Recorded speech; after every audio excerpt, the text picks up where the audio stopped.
Olá, bem-vindos à nossa análise de hoje. Vamos explorar um lugar que, embora mencionado quase de passagem na Bíblia, funcionava como uma artéria geográfica crucial nos tempos antigos, o Desfiladeiro de Eres. Uhum. Pois é fascinante como esses locais, às vezes nem tão famosos, né, podem ter sido palco de momentos bem decisivos na história. Exato. E a nossa base para essa conversa é um estudo bem detalhado focado nesse ponto geográfico e histórico específico. Uhum. A missão aqui é entender o que era exatamente esse desfiladeiro, onde ele poderia ter se localizado, Essa parte da localização é um desafio, né? sim, e por que era tão importante, mesmo não sendo, sei lá, uma Jerusalém ou Jericó, e, claro, qual história bíblica fundamental está ligada a ele. A história de Gideon, principalmente. Isso. Então, vamos começar a desembrulhar isso. O que caracterizava esse caminho? Por que ele tinha essa relevância toda para quem vivia ou precisava se deslocar naquela região? Bom, essencialmente a gente está falando de uma passagem natural, sabe? Um corredor formado pela própria geografia do terreno. Ah, tipo um vale estreito, algo assim? Isso. E a importância estratégica vinha de conectar duas áreas vitais. De um lado, o fértil Vale de Jezreel. Que é aquela planície enorme, super importante para a agricultura. Exatamente, que vai ali das proximidades do Monte Carmelo até perto do Mar da Galileia, e do outro lado conectava com o Vale do Rio Jordão, aquela grande depressão por onde corre o rio. Entendi. Então era um elo geográfico fundamental mesmo. Fundamental. Ligava o coração de Canaã com as regiões a leste do Jordão, como Gileade. Um elo fundamental, mas você mencionou, não era exatamente uma estrada fácil de atravessar, certo? A descrição sugere algo mais desafiador. Exato. O fascinante aqui é essa dualidade. As fontes sugerem que era um caminho considerado difícil. Provavelmente íngreme, estreito, Perigoso, talvez? potencialmente perigoso, sim. Entalhado entre montanhas ou colinas acidentadas. Imagina a dificuldade para caravanas ou grupos maiores. Com certeza. No entanto, justamente por ser uma das poucas rotas viáveis ligando essas regiões estratégicas, ele era intensamente utilizado. Ah, então a necessidade superava a dificuldade. Isso. Moradores locais, comerciantes com suas mercadorias, pastores movendo rebanhos e, crucialmente, exércitos em campanha. Todo mundo dependia dessa passagem. Exércitos também. Isso faz sentido. Uhum. E a geografia também a tornava uma potencial rota de fuga, um caminho mais discreto para escapar de perseguições, talvez. Interessante pensar nesse contraste, um lugar perigoso, mas indispensável. Diz muito sobre as opções limitadas de rota naquela época, né? A geografia ditando tudo, um gargalo natural. Sem dúvida. Esse tipo de terreno cria esses gargalos. É mais fácil controlar ou defender um ponto estreito. Mas também mais vulnerável a emboscadas. Exatamente, e mais árduo para quem viaja. Concentra o tráfego e, consequentemente, o potencial para conflitos ou interações importantes. Ter um caminho assim, mesmo difícil, era melhor do que tentar contornar obstáculos geográficos imensos. E apesar dessa importância funcional toda, uma coisa curiosa, não sabemos exatamente onde ficava o desfiladeiro de Erez. A localização é um debate. Correto. Não há um consenso definitivo. O que é bem comum, na verdade, quando tentamos mapear locais bíblicos mencionados assim, meio de passagem. As descrições focam na narrativa, não nas coordenadas, né? Faz sentido. Mas existem hipóteses, imagino. Sim, temos algumas hipóteses principais, baseadas em pistas do texto e na topografia da região. E quais seriam as principais candidatas à localização? Olha, uma linha de argumentação sugere uma localização perto do Monte Gilboa. Gilboa, isso me soa familiar. Não foi lá aqui? Isso mesmo, onde o rei Saul e seus filhos, incluindo Jonatas, morreram lutando contra os filisteus. É uma área conhecida por essa outra história trágica. A proximidade com o Vale de Jezreel e a existência de passagens montanhosas ali tornam essa área uma possibilidade. Ok. E as outras hipóteses? Outras hipóteses, baseadas em interpretações diferentes das rotas na história de Gideão, apontam para locais mais ao sul. Talvez na descida do Planalto Central, em direção ao Vale do Jordão, um pouco mais ao sul do Mar da Galileia. E o que torna essa identificação tão difícil? Falta de achados arqueológicos diretos? Em parte, sim. É muito raro achar uma inscrição antiga dizendo aqui é o desfiladeiro de Eres, né? Seria bom, mas imagino que não. A dificuldade principal é correlacionar as descrições, às vezes vagas, dos textos antigos, com a topografia de hoje, que pode ter mudado. E nomes de lugares mudam, se perdem. O estudo que a gente analisou detalha bem essas dificuldades, como cada estudioso pesa as evidências de um jeito. Entendo. Muita interpretação envolvida. Muita. Mas o ponto crucial é, mesmo sem poder apontar com 100% de certeza no mapa, a funcionalidade e a menção histórica confirmam que existiu um caminho reconhecido com esse nome e essa importância. Essa incerteza só nos lembra dos desafios de reconstruir a geografia do passado. A relevância funcional não depende de a gente saber as coordenadas exatas. Exato. E essa relevância fica muito clara num evento específico, que é a principal razão pela qual esse desfiladeiro, talvez meio obscuro para muitos, entra na Bíblia de forma tão dramática. A conexão com Gideão. É aqui que a história fica realmente interessante. De fato. A história de Gideão é uma das mais conhecidas do livro de Juízes, aquele período de instabilidade, né? O contexto é a opressão de Israel pelos midianitas e amalequitas. Aqueles povos nômades que invadiam e pilhavam as colheitas. Esses mesmos. E Gideão é chamado por Deus para libertar o povo. E ele consegue uma vitória inicial surpreendente, não com um exército enorme, mas com uma tática muito engenhosa. Exatamente. Gideão, seguindo instruções divinas, reduz seu exército a só 300 homens, e a vitória sobre o acampamento midianita, que ficava perto do Monte Moré, aliás, não muito longe da possível área do desfiladeiro de Eres. Interessante essa proximidade geográfica. Sim. E essa vitória não foi na força bruta. Foi uma obra-prima de guerra psicológica. À noite, os 300 cercaram o acampamento e, ao sinal, tocaram trompetas, quebraram cântaros de barro que escondiam tochas acesas e gritaram. Nossa, imagina o caos no meio da noite. Pânico total, o barulho, as luzes repentinas. Os midianitas começaram a lutar entre si na confusão e a fugir desesperadamente. Uma tática brilhante mesmo, explorando o medo. Mas a guerra não acabou ali, né? A fuga deles é que nos leva, eventualmente, ao desfiladeiro de Eres. Correto. Depois dessa derrota caótica, o exército midianita se fragmenta e tenta escapar.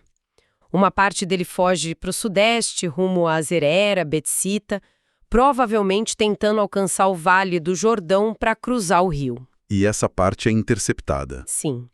Gideão tinha chamado reforços da tribo de Efraim, que conseguiram controlar os pontos de travessia do Jordão. Eles interceptaram essa parte do exército em fuga e capturaram e executaram 2 príncipes midianitas importantes, Oreb e Zieb. Uma vitória importante, mas ainda não o fim. Não, porque os líderes principais ainda estavam foragidos. Os reis. Isso. A outra parte do exército, que incluía os 2 reis supremos, Zeba e Zalmuna, conseguiu escapar dessa primeira interceptação.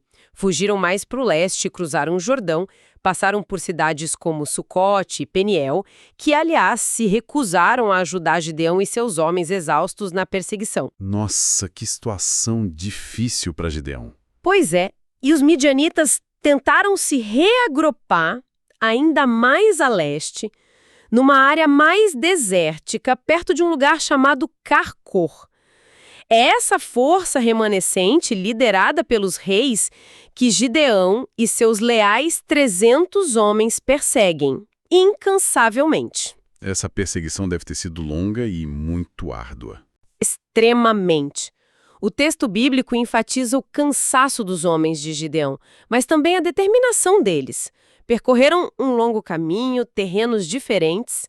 O objetivo de Gideão era claro: capturar os líderes para garantir que a ameaça midianita acabasse de vez. A captura de Zeba e Zalmuna era essencial. Totalmente, para consolidar a vitória e trazer paz. E, finalmente, Gideão surpreende em Carcor, derrota o resto do exército e captura os 2 reis vivos. Então chegamos ao momento crucial envolvendo o nosso desfiladeiro. Depois dessa captura, Gideão começa a viagem de volta, trazendo Zeba e Zalmuna prisioneiros. E é nesse retorno que ele e seus homens passam pelo desfiladeiro de Eres. Ali ocorre o clímax. Exatamente. O desfiladeiro se torna o palco para o ato final dessa guerra. A narrativa descreve que Gideão, ao passar por ali, decide que é a hora de executar os reis capturados. Assim, na viagem de volta, Isso. E ele ordena a seu filho primogênito, Jéter, que cumpra a sentença. que ordem pesada para um filho. Tinha algum simbolismo nisso? Passar a responsabilidade, talvez? Possivelmente. Era comum em culturas antigas a execução de inimigos importantes ser um ato público significativo. Podia ser um rito de passagem para Jéter ou uma forma de Gideão mostrar a totalidade da vitória. Mas, Mas o texto nos diz algo muito humano. Jéter, sendo ainda jovem, o texto diz, porque era ainda moço, ele teve medo. Não conseguiu desembainhar a espada para executar os reis. nossa, que detalhe forte, essa hesitação. Sem dúvida.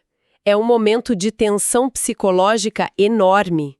Mostra a brutalidade da guerra, a responsabilidade pesada nos líderes e herdeiros e a hesitação humana diante de um ato extremo, mesmo contra inimigos. A incapacidade de Jéter é um contraponto à dureza que Gideão vai mostrar. Não é covardia necessariamente, mas uma reação compreensível de um jovem. E diante da hesitação do filho, o que acontece? Os próprios reis capturados, Zeba e Zalmuna, segundo o relato, falam com Gideão. Dizem algo como: levanta-te tu e arremete contra nós, porque qual homem, tal a sua valentia. Quase um desafio final, ou um reconhecimento. Talvez um pouco dos dois, reconhecendo que só o próprio Gideão, o líder vitorioso, teria a estatura para executá-los. Diante disso e da inação do filho, Gideão pega a própria espada e executa Zeba e Zalmuna ali mesmo, no desfiladeiro de Eres. Então, a guerra contra os midianitas, que começou com tática psicológica e teve essa perseguição toda, termina de forma bem direta e brutal naquele desfiladeiro específico. Exatamente. O ato de Gideão, embora possa parecer cruel para nós hoje, é apresentado na narrativa como o desfecho necessário naquele contexto. Era a eliminação final da liderança inimiga, garantindo o fim da ameaça. E o desfiladeiro de Eres, essa passagem geográfica, se torna o palco do fim definitivo do conflito. Um lugar de trânsito que vira local de execução e conclusão. Forte. Muito. E qual foi o resultado imediato disso tudo para Israel? O fim da guerra. Para Israel, significou o fim de anos de opressão e pilhagem pelos midianitas. O livro de Juízes registra que depois dessa vitória completa, a terra teve paz por 40 anos, durante o resto da vida de Gideão. 40 anos de paz. Um impacto enorme. Enorme. Gideão foi aclamado como herói, libertador, até ofereceram a realeza para ele que ele recusou. E o desfiladeiro de Iros, mesmo mencionado só nesse contexto final, ficou marcado como o local onde essa libertação foi selada, de forma decisiva. É impactante como um ponto geográfico pode ganhar tanto significado por um único evento. Antes da gente concluir, tem um detalhe interessante sobre o nome. Iros. O que isso nos diz? Sim, é um detalhe que adiciona uma camada. Iros, Heres, em hebraico, significa sol. Sol. Interessante. Isso levou a especulações. Será que o desfiladeiro ficava numa área particularmente exposta ao sol? Voltado para o leste ou oeste, talvez? Ou poderia ter outra conotação? Talvez. Alguma ligação mais antiga com a adoração solar pré-israelita na região. Algo que o texto não menciona, mas que às vezes acontece com nomes de lugares. Mas é especulação, claro. Então, além de ser um caminho estratégico e palco histórico, o nome Sol talvez desse uma pista sobre a aparência ou orientação do lugar. É uma possibilidade. Não dá para ter certeza, mas ajuda a imaginar a cena, né? Um caminho estreito, talvez íngreme, banhado pelo sol. Onde ocorreu esse episódio final da guerra. Adiciona um toque de cor. Talvez até ironia. Um ato sombrio num lugar de nome solar. Mas o mais provável é ser algo geográfico mesmo. Um lugar ensolarado. Provavelmente. Muito bem, vamos recapitular então o que a gente explorou hoje. Começamos com o desfiladeiro de Heres, identificando como essa passagem geograficamente importante, um corredor vital ligando o Vale de Jezreel ao Vale do Jordão. Crucial para viagens, comércio, movimentos militares na antiga Canaã. Isso. Vimos que, apesar dessa importância e de ser provavelmente um caminho difícil, perigoso, a localização exata é incerta, com debates apontando para áreas perto do Monte Gilboa ou mais ao sul. E destacamos a razão principal pela qual ele entra na história. Foi o palco do clímax da campanha de Gideão contra os midianitas. Exato.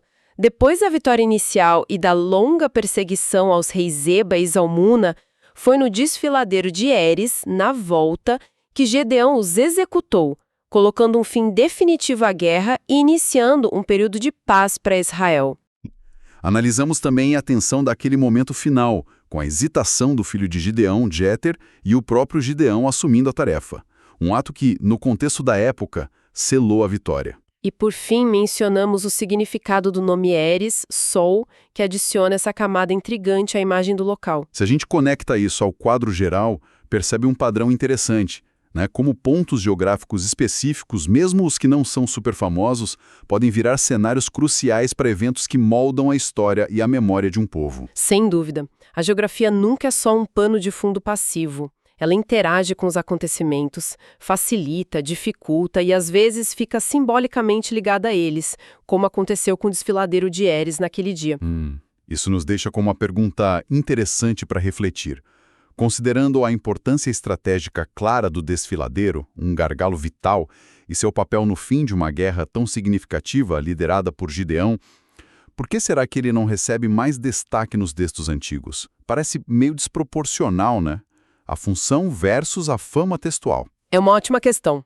Talvez porque o foco da narrativa bíblica era nos personagens, na teologia dos eventos e não tanto na geografia em si. Ou talvez fosse conhecimento comum para quem lia na época. Também é uma possibilidade. Talvez, para eles, a localização e a natureza do desfiladeiro fossem óbvias, não precisassem de tanta explicação. Fica a pensar.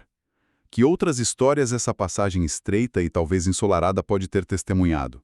Histórias de comerciantes anônimos, famílias viajando, outros soldados em campanhas menos famosas, fugitivos? Completamente no tempo. Deixando só o eco desse ato final de Gideão. Algo para a gente ponderar sobre as muitas camadas de história que um único lugar pode conter.